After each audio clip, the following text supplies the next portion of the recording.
গুনগুন করে গাইছে ভ্রমর, মনে ভরে না সভাতে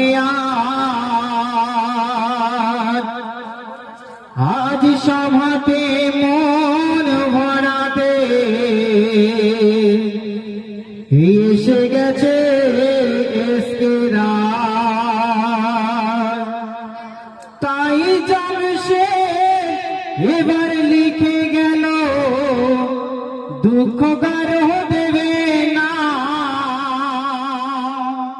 আর শুনতে গজল মেহফিলেতে মুমিন তোমরা ভুলো না, মুমিন তোমরা ভুলো না।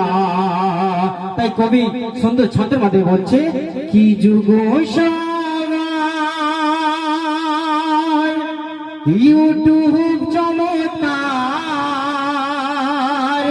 কি যুগ সবার ইউটিউব চমৎকার। এসকে রাজি গজল 786 দিল উপহার, এলো বেসুমার প্রতিকার, এলো বেসুমার প্রতিকার।